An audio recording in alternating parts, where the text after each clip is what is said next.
la construcción de ciertos espacios de servicios, etcétera, etcétera.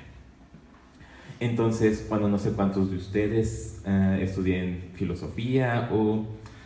disciplinas relacionadas con las humanidades, pero tal vez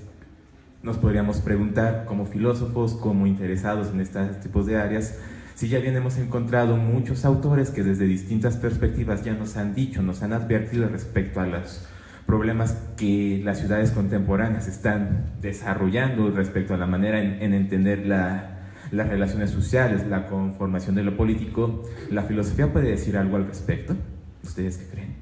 Bueno, si quieren lo podemos tratar el diálogo para las preguntas, para las respuestas, porque bueno, dado que esto es un conversatorio, bueno, esperamos que se pueda llevar a cabo un diálogo así, pues, chido, no sé, agradable. Entonces, parte de las reflexiones que quisiera compartirles tienen que ver con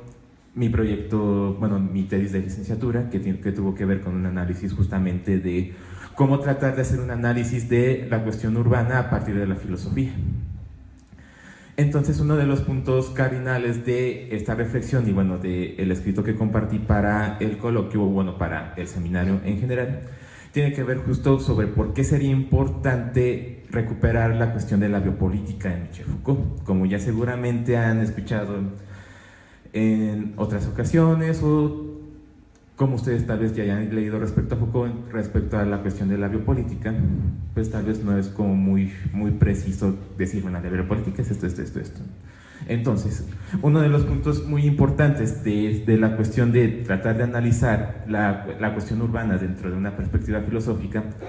bueno, al menos dentro de una perspectiva de una filosofía crítica de la sociedad, una filosofía crítica de esta modernidad capitalista, un poco emulando las palabras de teóricos marxistas, creo que tiene que ver justamente con cómo poder analizar la cuestión de cómo es que la modernidad, sus contradicciones, sus formas de explotación, de dominio sobre las personas se van a presentar no solamente de forma ideológica y materialmente, no solamente a partir de la explotación capitalista que se pueden ver en las fábricas o que se pueden ver actualmente en las relaciones de trabajo en las sociedades neoliberales, sino que también en el espacio urbano, la ciudad en cuanto a un espacio urbanizado, nos da indicios bastante reveladores respecto a cómo es que esta modernidad ha transmutado en un proyecto, al menos en los libros y todo eso, de una manera muy bonita, como un proyecto emancipador. Por ejemplo, tenemos acá en este texto de Crisis e Ilustración y otros autores, a convertirse en una maquinaria monstruosa de sujeción de las personas, pero con la especificidad de un control bastante, ¿cómo podríamos decirlo? Un control bastante incisivo a veces de los cuerpos. Entonces, una de las principales ideas de estas reflexiones que quiero compartirles es que justo este tipo de relaciones de dominio, este tipo de cuestiones de dominio político, como lo quieran ver ustedes, tiene que ver justamente con la manera en la que los mismos cuerpos se presentan en el espacio público, en la manera en la que los cuerpos aparecen. Entonces, dentro de esta perspectiva es importante rescatar nociones como la de la biopolítica de Michel Foucault, que cabe de aclarar justamente, no podemos quedarnos con las cuestiones que él mismo desarrolló, ¿no? Como podemos recordar, muchas de estas cosas las desarrolló a finales de los 70, bueno, después se murió y todas esas cosas, pero bueno, contamos con otras personas, con otros autores que han tratado de seguir mucho estas líneas de Foucault, ¿no? Ya muchos otros autores, como incluso Judith Butler actualmente está también metiéndose mucho con las cuestiones biopolíticas, y en el ámbito mexicano, pues al menos como acercándose más sobre todo a la cuestión de la necropolítica, autoras como Sayal Valencia en el caso mexicano, y en el caso más de América Latina en general, como Rita Laura Segato. Entonces, ¿cuál es el punto también respecto a esta cuestión? Una de las cosas que yo quiero proponerles o que quisiera invitarles a reflexionar es que para llevar a cabo este tipo de análisis es preciso al menos contar con 3 momentos muy importantes dentro de este análisis. El primero de ellos tiene que ver con un análisis pues concreto, un análisis de la realidad, de lo que nos está circundando en estos momentos. Hacer un análisis de los dispositivos espaciotemporales en los cuales nos encontramos inmersos en la Ciudad de México. El hacer un análisis no solamente de eso, sino también del aparato jurídico que nos el cual está dando funcionamiento a estos espacios, aunque a veces, aunque las leyes digan otra cosa, luego los dispositivos funcionan de otra manera, ¿no? Eso también es una cuestión un poco divertida, pero a la vez un poco de miedo, ¿no? Porque también tendríamos que estar como que al tanto de cómo se desarrollan esas cosas. Un segundo punto al tratar de hacer un análisis filosófico respecto a las cuestiones de relaciones de poder dentro del espacio urbano, pues tendría que estar relacionado con un análisis histórico genealógico de cómo es que ciertas tecnologías han prevalecido sobre otras, o como hasta qué punto ciertas disrupciones, ciertas rupturas se han convertido en los paradigmas de la gobernanza urbana. Este es un punto muy interesante en la Ciudad de México, porque como pues nosotros podemos ver en la experiencia cotidiana, pues las ciudades no son entes monolíticos, ¿no? Sino que sufren transformaciones constantes, pero estas transformaciones constantes de todas maneras nos permiten ver indicios de ciertas técnicas de poder o de ciertas formas de regulación de las poblaciones que o bien fracasaron y simplemente se han quedado como ruina, o que bien siguen funcionando y que se están transformando de ciertas maneras. Dentro de este aspecto, el análisis de este tipo de realidades urbanas tiene que ver con muchos de estos aspectos. Otro tercer punto importante, dentro de estas cuestiones de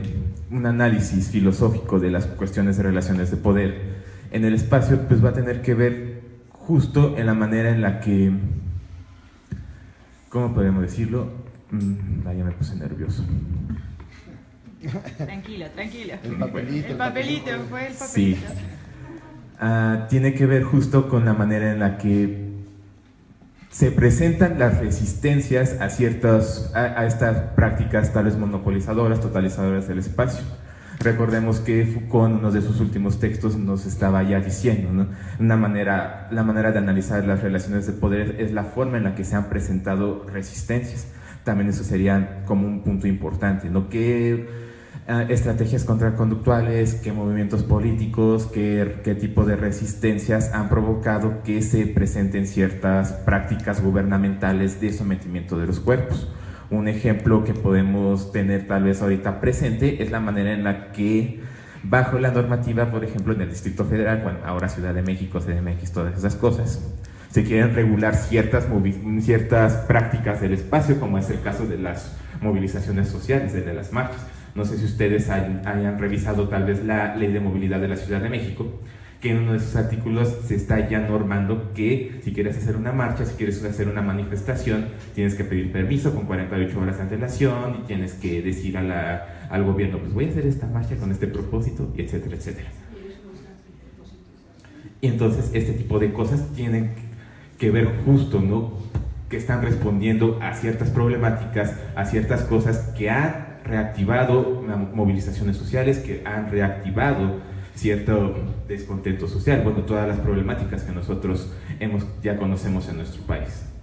Entonces, dentro de esta perspectiva, esas serían como estos tres ejes que, bueno, al menos dentro de mis investigaciones he tratado de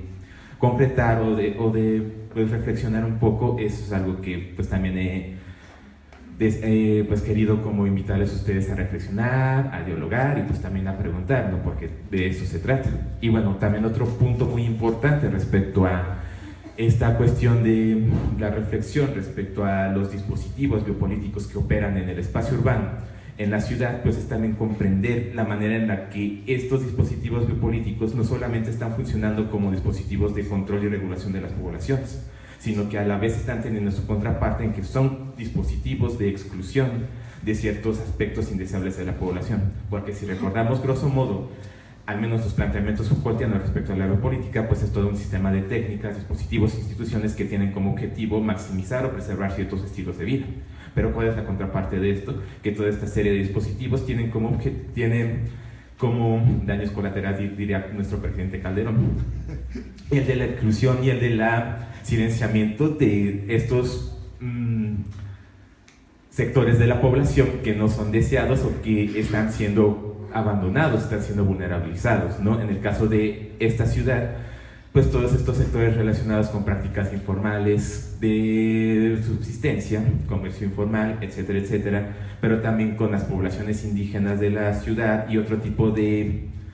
poblaciones que tal vez no tengan, que no cumplan a cabalidad con estos objetivos que tienen nuestros estados contemporáneos neoliberales de producir y producir y producir para seguir con el ciclo de acumulación capitalista y todas estas consecuencias que nosotros tenemos. Entonces son estos puntos que son muy importantes y que a partir de un análisis biopolítico pueden resultar esclarecedores a la hora de comprender cómo es que las políticas capitalistas, sobre todo en esta fase neoliberal, están generando todas estas exclusiones, están generando todos estos controles y regulaciones que cada día, cada momento se están volviendo mucho más agresivos, mucho más contemporáneos, en que estoy pensando, mucho más sofisticados, pero que están siendo acompañados de prácticas incluso más violentas, prácticas